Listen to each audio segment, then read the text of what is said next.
मला ऐकावंच वाटतं, कारण पुरस्कार त्यांनी बोलायचं असतं. त्याचं कारण आहे की त्यांचा सत्कार आपण करतो, तो सत्कार त्यांच्या कार्याचा असतो. आणि हे डोंगराईवर कार्य बाजीरावभाऊंनी केलेलं आहे.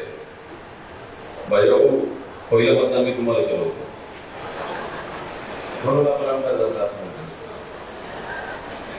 दरवेळेस ते अभिमानित सांगत असतात. आणि दोन्ही वेळेस, पहिल्या वेळेस मतदान नव्हतं त्यावेळेस धनुष्यबाण होता, नंतर 10 तलवार घेऊन ते लढले. अतिशय बिकट परिस्थिती, त्यांची शेवटची दिया गाडीची त्यांनी विकली होती. पण कष्टाने बोलायला माणूस, प्रेम करावा असा माणूस, मोकळा चाकळा माणूस. कार्यक्रमाला उपस्थित असलेले आमदार प्रकाशदादा सोळंके, स्त्रियांना मुलींना खास करून शिक्षणासाठी दार प्रथम उघड करणारे माझे मार्गदर्शक म्हणून काका सोळंके, या कार्यक्रमाला उपस्थित असलेले सात्विक असे माझे आमदार राधाकृष्णांना ओके पाटील यांचा सत्कार केला. आता बाकी नावं घ्यायचे नाहीत असं आता मी दादांनी सांगितलं, त्यामुळं सर्व समावेशक असं व्यासपीठ, कारण त्यांनी सुटणारी खूप बरोबर आहे. कारण जो आमच्या भाषणाची आणि जेवणाची वेळ एकच येते दरवेळेस असं ठरलेलं असतं. पण मी मुंबईतून आलोय, बोलावं लागणार. आणि उमेश काकांनी सांगितलं की पत्रकारांवर चुकीने फोन बोलतात. आणि पत्रकारितेचा एक दैत्य माणूस सुधाकरजी देशमुख यांना आपण पुरस्कार दिला. आज पत्रकार दिनी दर्पण दिनी आपल्या मनात ठेवतो. तर दादा सातत्याने उमेश काकांना म्हणत हयात पत्रकार संघाचे अध्यक्ष आहे. छोटी काम आहे, त्यात काही शंका नाही. मला आवडलं आज पत्रकारांनी नेमक्या निवडणुका झाल्याच्या नंतर सर्व समावेशक लोक आपल्या भीतीने नाही, आदरयुक्त भीतीने या ठिकाणी आम्ही सर्वजण उपस्थित आहोत. आणि वातावरण जर मोकळं होत असेल तर राजकीय मतभेद असतील पण मनभेद नसतात. मला परवा हे खूप आवडलं. सावरगावला एका कार्यक्रमामध्ये बाजीराव भाऊ आणि पटेलदादा दोघं जण एकत्र खुर्चीवर बसले होते. की आमच्या माजलगाव तालुक्याची संस्कृती बीड जिल्ह्यामध्ये माजलगाव आणि आंबेडकर काही वेगळं आहे. मतभेद बिलकुल असायला पाहिजे पण मनभेद नाही. निवडणुकीपुरतं राजकारण असलं पाहिजे 15 दिवस, नंतर आपण एकच आहे. आपले संस्कार वेगळे. मला गोंधळताईचं कौतुक यासाठी करावं असं वाटलं, राजकारणामध्ये माणसाला चांगलंही करावं लागतं आणि वाईटही करावं लागतं. हे बॅलन्स जर कुणाला करायचं असेल तर सहचर्यानं अगदी योग्य रोल ते बजावतात, त्यात काही शंका नाही. कारण राजकारण आहे शेवटी, माणसाला चांगलंही करावं लागतं, वाईटही करावं लागतं. युद्ध आणि राजकारण या दोन गोष्टी अशा आहेत, या ठिकाणी शत्रू असेल, समोरची गुढी येत असेल तर आपल्याला फायर करावं लागतं. पण सामाजिक कार्याच्या जोरावरती बॅलन्स करून मंगलताईंनी त्यांना खंबीरपणे साथ दिली. दादाही सातत्याने मान करतात. येस, बिहाइंड द कर्टन त्या माझ्या पूर्ण ताकदीने पाठीशी आहेत. मनपूर्वक अभिनंदन. जी अब्दुल सत्तार यांचा सत्कार त्याला एक वेगळा पायंडा पडला. हिडन जेम्स असतात की ती आपण पुढे ऐकत असतात. त्यांना किती 10 वर्ष आयुष्य वाढलं त्यांचं तुमच्या सरकारने. मला कौतुक करावं असं वाटलं की कासवाच्या पिढीला काही शिकवावं लागतं का असं पोहायचं. शिपाचं मला वाटलं तिथं मराठी वगैरे एवढं नसं, खूप चांगल्या पद्धतीनं बोलली. आणि सासरे बाबा म्हणतात ती कुठून निघून गेले की नाही ठीक आहे. म्हणजे त्यांनी थोडक्यात त्याच्यावर शिकवलं शी इज कॅपेबल. लोकनियुक्त शेवटी नगराध्यक्ष, तुमचं मनपूर्वक कौतुक, चांगलं काम करा. आम्ही ताकदीने पाठीशी आहोत. हा संदेश देण्यासाठी हे व्यासपीठ तुमच्या इथं आहे निश्चित. माझी आपल्याला विनंती, पत्रकार संघाचा काउंटिंगच्या आदल्या दिवशी पत्रकारांशी संवादाचा कार्यक्रम मुद्दामून ठेवला होता. म्हटलं नंतर ठेवण्यापेक्षा आधी ठेवावं. निवडणुकीचा निकाल काय यासाठी त्यावेळेस पत्रकारांची व्यथा सांगत असताना मोहन काका आपलं उमेश काकांच्या डोळ्यामध्ये अश्रू होते. पत्रकारावरती टीका करणं सोपं आहे, पण यातल्या 80% पत्रकारांना गरज नाही त्यांनी मला सांगितलं. मला इतकं वाईट वाटलं. पत्रकारांच्या विषयी मतमतांतरी असते. मी मुंबईत काम करतो. मुंबईत मंत्रालयात काम करत असताना गेली 12 वर्ष मी कुठल्याही पत्रकारांचं काम सिरियसली घेतलं. त्याचं कारण तुमची मतमतांतर दुसऱ्याच्या बाबतीत काय असतील मला माहित नाही, पण मी ठरवलंय की आपल्याला फक्त चांगलं काम करायचं. चांगलं काम करण्यापासून कोणी होऊ शकत नाही. फॉर्म्युला माझ्याकडे. दररोज 5 कोटी पाहिजे, 50,000 कोटी, 10,000 कोटी रुपये वाल्याचाही गोष्टी पाहिजे आहे.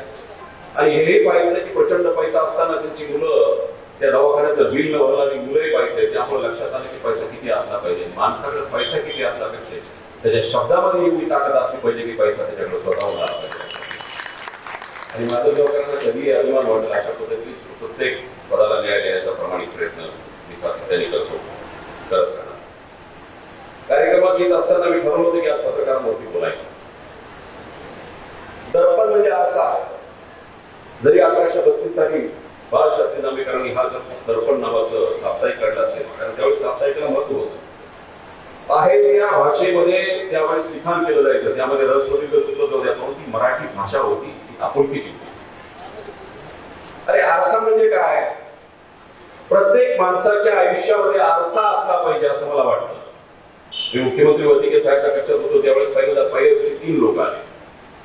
नंतर 200 सव्वा 200 ज्यावेळेस लोक यायला लागले तर माझ्या कॅपॅसिटीच्या बाहेर चाललं, मी चिडचिड करायला आणि घरी आल्यानंतर राग काढला मुलांवर. त्याच्यावर माझ्या बायकोच्या एक लक्षात आलं, बीपी होईल ना त्याचं ब्रेन हॅमरेज होईल. तिने ओरिजिनल चंदन आणलं आणि ते चंदन दररोज लागला. शेवटी चंदनला वाटतं नाही की आपला पती चांगल्या पद्धतीने राहावा, तिनं लावायची दररोज. आजही लावतो. आणि लावत असताना हातात हात घेऊन मला तिने सांगितलं की चुकीचा पैसा घरात आणून नका, नाही तर लेकरा बाळाला फेडावा लागेल.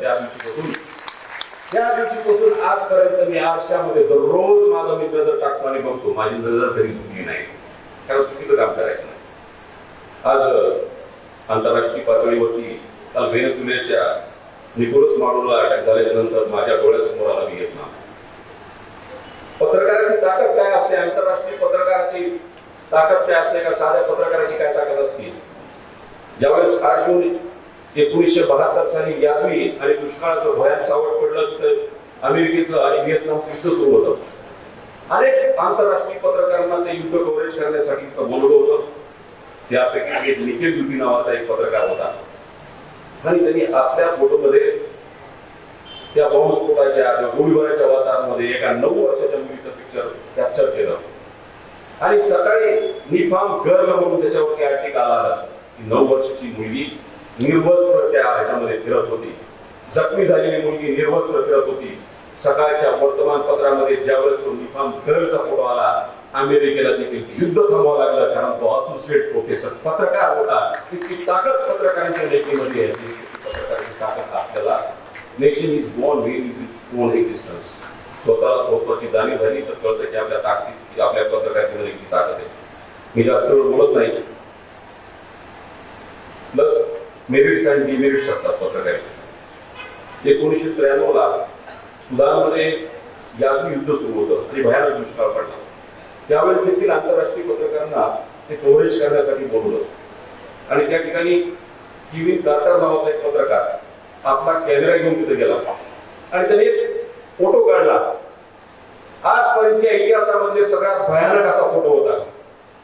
केविन कार्टरने काढलेला फोटो, त्या फोटोला पोलीस जर अवॉर्ड मिळाला, तो जगातला सगळ्यात मोठा अवॉर्ड असतो जर चांगला फोटो काढल्याच्या नंतर. तिची ताकद. पण तो फोटो काय होता माहिती?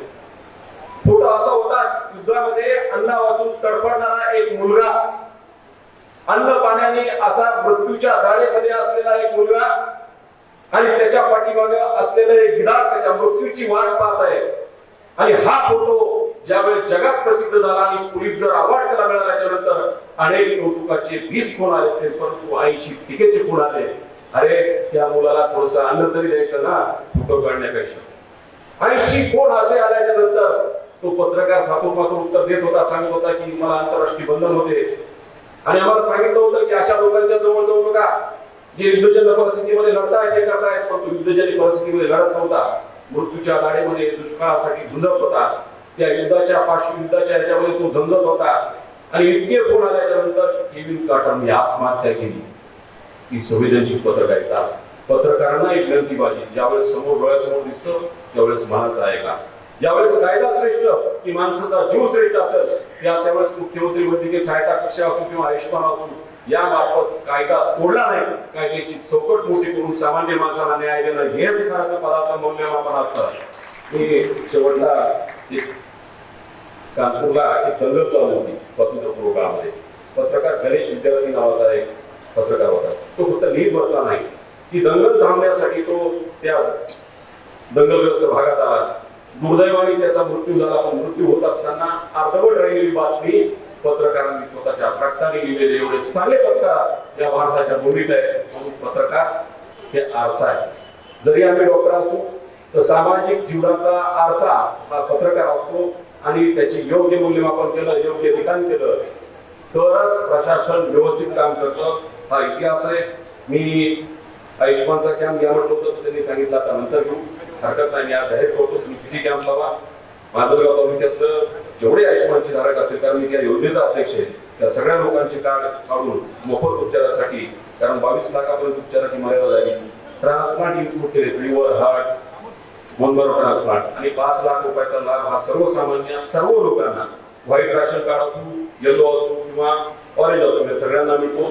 माझ्या योजनेची माहिती माझं देणं क्रमप्राप्त ठरतं. या व्यतिरिक्त ज्या व्यक्तींचं वय 70 वर्षे त्यांना 5 लाख रुपये माननीय प्रधानमंत्री मोदीजींनी ऍडिशनल दिलेत.